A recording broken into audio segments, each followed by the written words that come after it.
안녕하십니까. 3단원 네 번째 시간이죠. 네, 오늘은 정보화에 따른 변화와 그에 따른 문제점과 해결 방안에 대해서 알아보도록 하겠습니다. 먼저 학습 목표입니다. 첫 번째, 정보화에 따른 생활 공간과 생활 양식의 변화를 파악할 수 있어야 되겠고요. 두 번째, 정보화에 따른 문제와 해결 방안을 제시할 수 있어야 되겠습니다.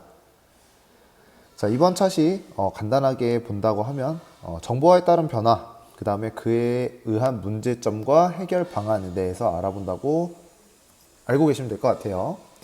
내용 정리 간단하게 해볼게요. 네, 정보화라는 것은 말 그대로 그 사람과 사람 사이의 정보가 더 빠른 속도로 교류되는 그런 현상들을 이야기하는 거죠. 그래서 다양한 어떤 과학기술, 통신기술의 발달로 인해서 그런 정보가 신속하게 수집되고 사람들끼리 이용 가능하게끔 교류가 되는 현상을 정보화라고 합니다.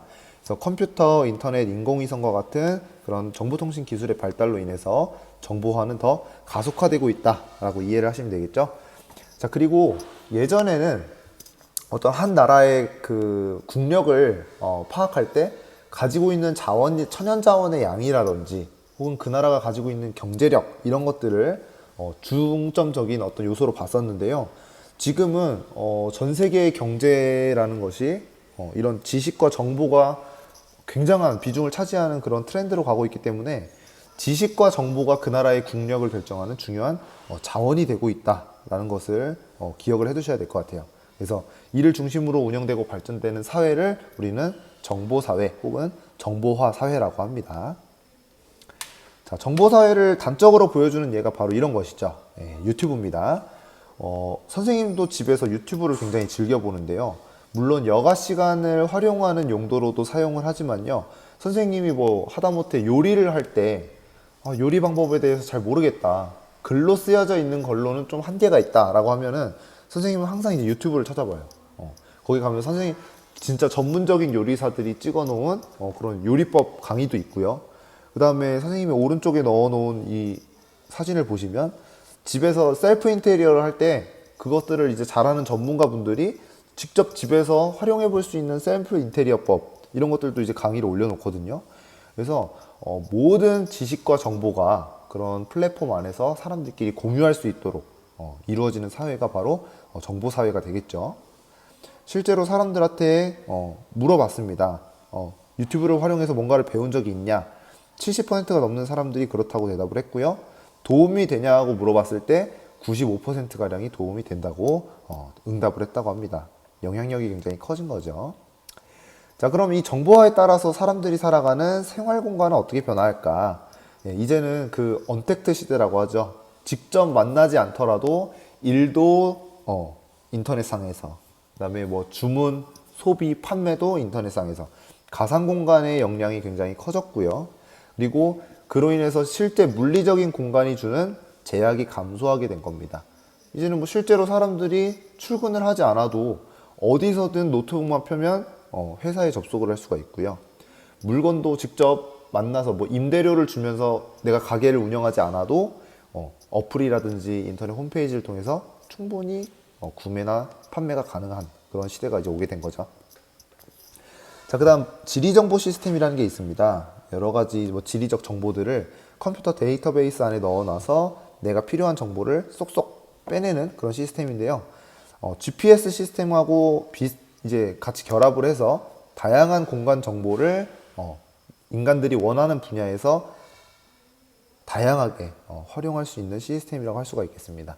가장 대표적인 게 우리 버스 정류장에 서 있으면은 몇 번 버스가 몇 분 후에 도착하느냐 그런 거 보여주잖아요. 그런 것도 지리정보 시스템이 될 수 있겠고요. 다양한 예는 이따가 한번 보여드리도록 하겠습니다. 자, 마침 또 올해 우리에겐 굉장히 비극적인 일이지만 코로나라고 하는 전염병이 전 세계적으로 창궐하고 있습니다. 근데 위기는 곧 기회라는 말이 있잖아요. 그래서 코로나 덕분에라고 표현하기 좀 그렇지만 코로나 때문에 그동안 어떤 원격 수업이라든지 혹은 온라인상 수업이 그렇게 막 획기적으로 단기간에 팍 팽창하지는 않았었어요. 물론 이에 대한 인지라든지 시도는 있어 왔지만 올해처럼 이렇게 본격적으로 원격 교육이 펼쳐진 적은 없었습니다. 광범위하게. 근데 이 전염병이 퍼지고 나서 대면 접촉이 좀 많이 제한되는 그런 상황이었죠. 그러다 보니까 이렇게 화상 수업 같은 것들이 전면적으로 교육의 앞에 등장하게 되는 그런 계기가 되기도 했고요. 선생님도 뭐 실시간 수업까지는 아니지만요. 거꾸로 수업이라고 해서 선생님이 수업 내용 같은 거는 간단하게 영상으로 찍고 진짜 수업 시간에는 여러분들 재밌는 활동 같은 걸 많이 하는 그런 수업 형태도 있거든요. 선생님도 계속 생각만 해왔어요. 이런 거 한번 해볼까 생각은 했었는데 아무래도 이제 뭐 업무량도 많고 뭐 하다 보니까 차일피일 미뤘죠. 선생님이 게으른 탓이 큽니다. 근데 올해 마침 또 그런 것들을 시도해볼 기회가 돼서 선생님도 유튜브에 지금 지속적으로 수업을 만들어서 찍어서 올리고 있죠. 여러분들이 지금 보시는 이 영상도 선생님이 이번 기회를 통해서 시도해보게 된 그런 수업 플랫폼이라고 보시면 되겠습니다. 자, 그리고 아까 말씀드렸던 지리정보 체계인데요. 지리적인 어떤 요소들을 한 데이터베이스 안에 몰아넣고 우리가 유용하게 쓸 수 있는 그런 기술을 이야기합니다. 왼쪽에 있는 건 뉴욕이라는 도시에 있는 이용 가능한 공공 화장실들을 나타낸 지도예요. 그래서 어떤 곳이 비어 있고 어떤 곳은 수리 중인지, 그리고 어떤 곳은 유료이고 어떤 곳은 무료인지, 사람들이 살아가는 데 굉장히 유용한 정보잖아요. 그런 것들을 살펴볼 수 있는 그런 지리정보 시스템을 활용한 프로그램이라고 볼 수가 있겠고요. 오른쪽에 있는 것도 마찬가지입니다. 기본 플랫폼은 같은데 용도가 다르죠.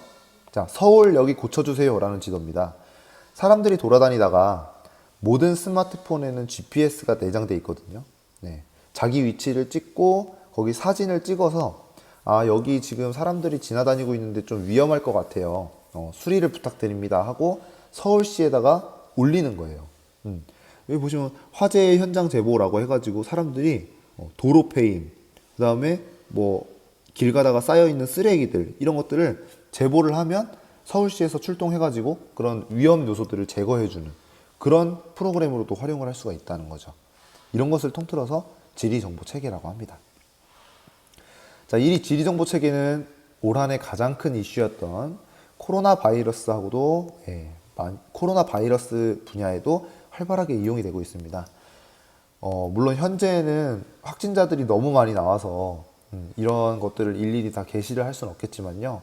코로나 바이러스가 창궐했던 초기에는 이 이동훈이라는 개발자분이 학생 대학생이었는데 그 코로나 확진자의 동선을 지도에 표시하는 방법으로서 그 해당 지역 사람들이 좀 조심할 수 있게끔 경각심을 가질 수 있게끔 도와주는 그런 역할을 했기도 했죠.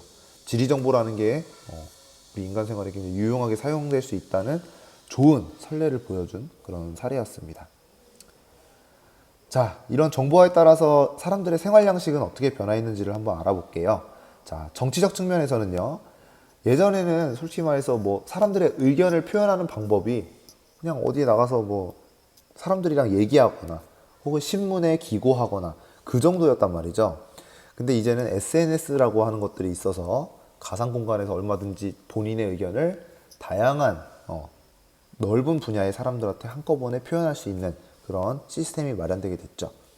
그리고 행정 업무 같은 것들도 직접 우리가 뭐 복지센터를 가거나 그러지 않아도 집에서 인터넷으로 충분히 할 수 있는 시대가 오게 됐습니다. 자, 경제적 측면에서는 인터넷을 활용한 물건을 거래하거나 혹은 인터넷 뱅킹, 그다음에 직접 출근하지 않고 집에서 근무하는 원격 근무 등이 가능해지게 되겠고요. 사회문화적 측면에서는 아까 말씀드렸던 원격 교육, 교육도 집에서 이제 받는 시대가 왔고, 영화, 텔레비전 프로그램 다양한 매체들이 더 빠른 속도로 확산되게 되는 그런 변화 양상을 가져오게 됐습니다. 자, 온라인 정치 참여죠. 이제 사례가 이게 있어서 가져와 봤는데요. 예전에 이제 새정치민주연합, 지금은 더불어민주당이죠. 최초로 이제 온라인 그 당원 모집을 받았었어요.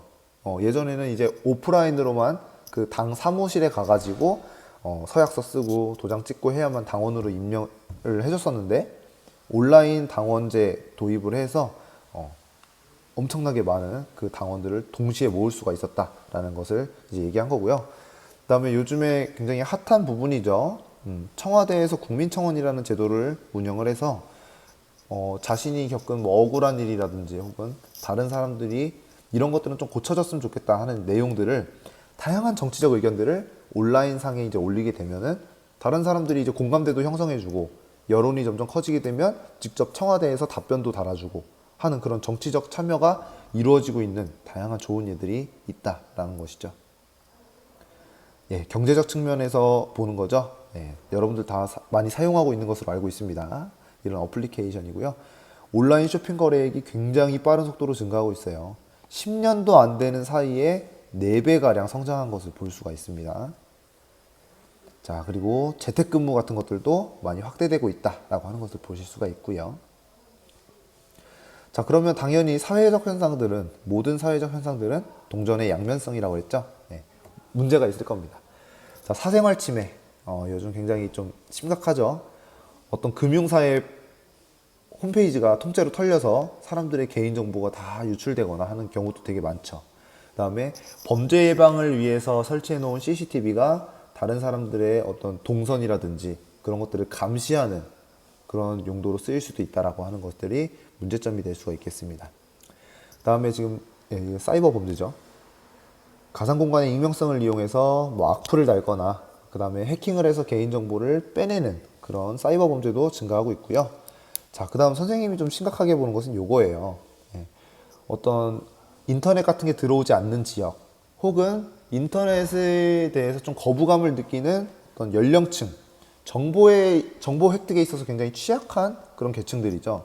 그러면서 정보를 쉽게 얻을 수 있는 사람들과 그렇지 못한 사람들 사이 간에 굉장한 정보 격차가 발생한다라고 하는 얘기입니다. 실제로 연령별 스마트폰 보급률을 보시면요. 20, 30, 40대, 50대까지만 해도 100명 중에 90명 이상이 핸드폰을 쓰고 있어요. 스마트폰을. 근데 65세 이상에서는 4분 중에 1분 정도만 스마트폰을 쓰고 있는 것을 보실 수가 있죠. 왜 이분들이 스마트폰을 이용하지 않으시나요? 라고 하면요. 대부분이 용도를 모르거나 사용법이 어려워서 쓰지 못한다라고 이제 대답을 해주셨어요. 그럼 이런 정보 격차를 해소하기 위해서는 우리는 어떻게 해야 되느냐? 실제로 휴대폰을 우리나라에서 가장 많이 판매하는 삼성 같은 경우에는요. 갤럭시 스마트 아카데미라는 것들을 운영을 하면서 이런 노년층 분들한테 사용하기 어려운 스마트폰의 활용법을 무료로 강의해주는 그런 프로그램들도 많이 시행을 하고 있습니다.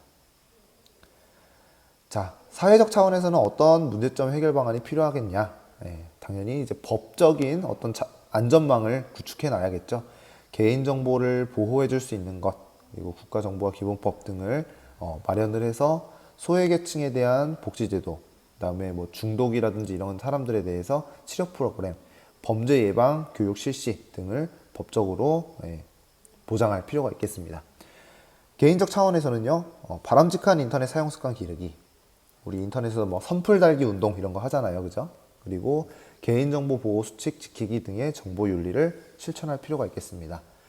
개인정보도 중요하지만요, 요즘에는 또 중요한 게 그 카피라이트, 그 저작권이라고 하죠.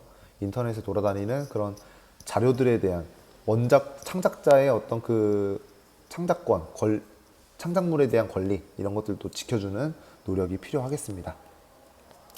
자, 개인정보 해킹의 위험성이라는 동영상인데요. 영상을 한번 같이 살펴보도록 하겠습니다.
네, 이런 영상을 하나 살펴봤는데요. 굉장히 섬뜩하죠. 아무리 이제 숨기려고 해봐도 그들은 내 삶 곳곳에 이제 숨어 들어오고요. 한 사람의 삶을 어디까지 파괴할 수 있는지를 여실하게 보여주는 그런 영상 중에 하나였습니다. 그 선생님이 언제 한번 그런 얘기를 들은 적이 있어요. 우리가 그 빅데이터라고 하는 게 요즘 굉장히 유명하잖아요.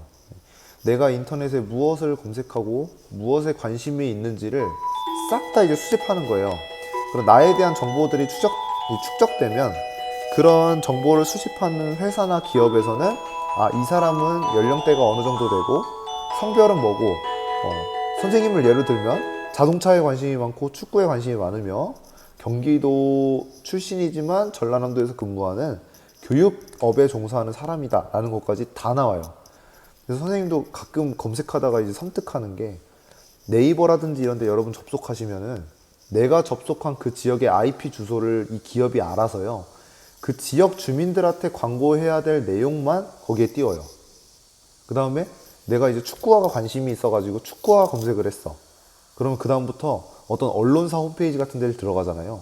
그럼 아래쪽에 여러 가지 브랜드의 축구화 광고만 뜹니다, 또. 야, 너 이거 관심 있었잖아. 이건 어때? 이건 어때? 이러면서. 그러면서, 와, 진짜 이게 굉장히 좀 편리하기도 하지만 심각한 문제가 될 수도 있겠다라는 생각을 그때마다 해본 적이 있습니다. 자, 이번에는 또 다른 문제점에 대해서 한번 알아볼 텐데요. 아마 여러분들하고 좀 관련이 밀접하게 있지 않을까 하는 주제입니다. 네. 온라인상 괴롭힘, 사이버 불링에 대한 영상을 한번 함께 보겠습니다.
친구들의 욕설과 따돌림을 견딜 수 없다며 투신을 선택한 여고생이 숨지기 전 휴대전화 메신저인 카카오톡에서 또래들로부터 언어폭력을 당한 사실이 드러났습니다.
네, 영상을 함께 봤습니다.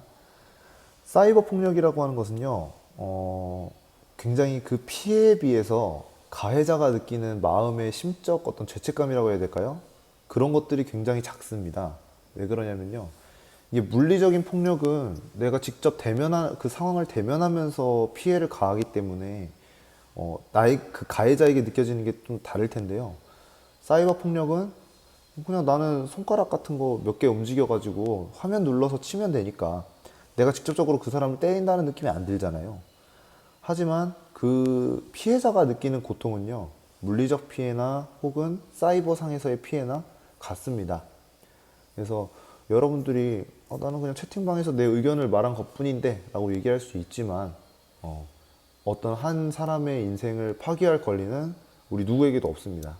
그런 것들을 꼭 유념하시고 사이버 상에서 이제 이야기를 나눌 때도 다른 사람들을 좀 배려하면서 다른 사람들 피해가 가지 않는 그런 언어 행동을 가져가 주시면 좋을 것 같습니다. 자, 정보화로 인한 정보 격차 문제를 해결하기 위한 제도적 방안을 마련해 보자. 앞에서는 이 글에서는 사랑의 그린CP를 보급하고 무상 정보화 교육을 실시하고 있다라고 하는 어떤 제도가 제시가 되고 있는데요. 자, 우리 이번 시간 과제를 이걸로 선생님이 좀 드리도록 할게요.